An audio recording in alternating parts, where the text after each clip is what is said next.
There is a story that many of you were handed long before you arrived here. I see it in the comments all the time.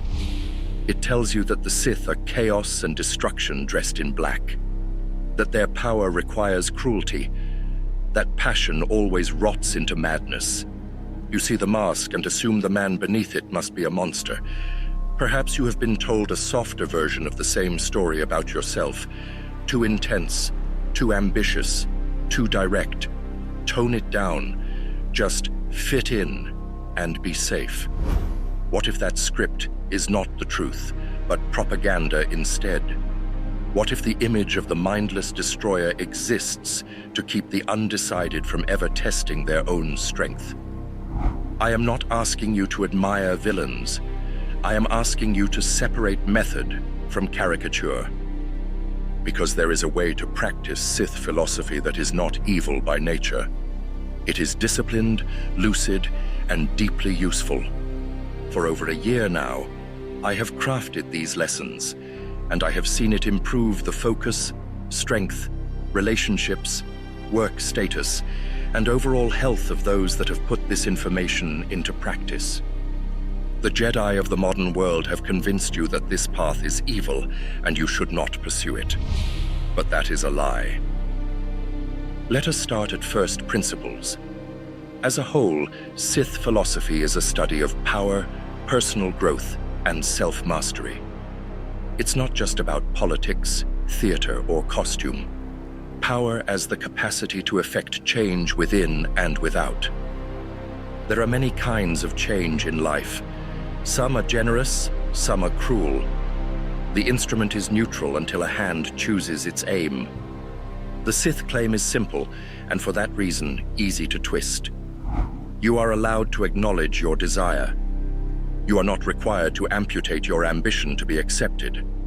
You are invited to study your darker impulses with honesty, so they do not own you in secret. That last point is where most of the confusion hides. Ignored impulses do not vanish. They wait and lurk. They come for you when you are tired and unmotivated. The cure for that is not in denial. It is within mastery. Consider the Sith Code as a psychological map rather than a license for harm. Peace is a lie. There is only passion. This does not celebrate chaos. It rejects the myth that a calm mask equals virtue. People carry wicked storms behind the most pleasant smiles. The first line in the code tells you to stop pretending you have no dark currents inside you. Through passion, I gain strength.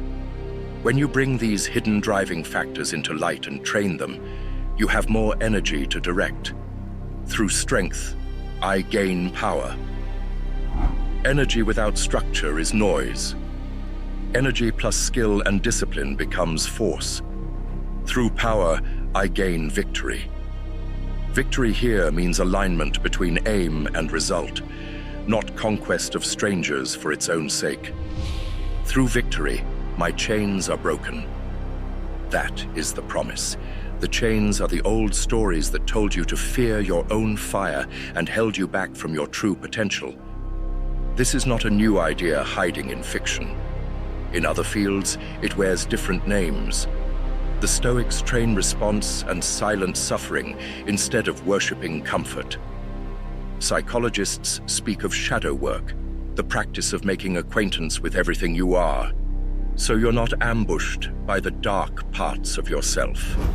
Deep work is a modern frame for ruthless focus. Cognitive methods teach you to examine thoughts before they become orders. The Sith simply gather these truths and speak them without apology in their daily life.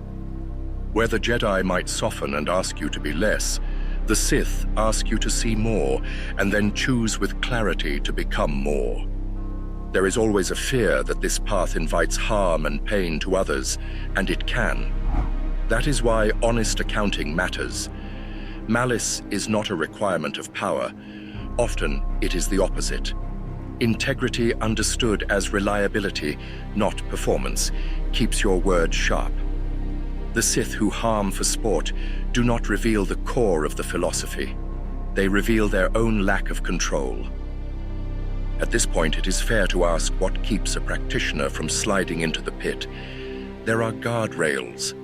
They are not sentimental, but they are effective. You measure cost.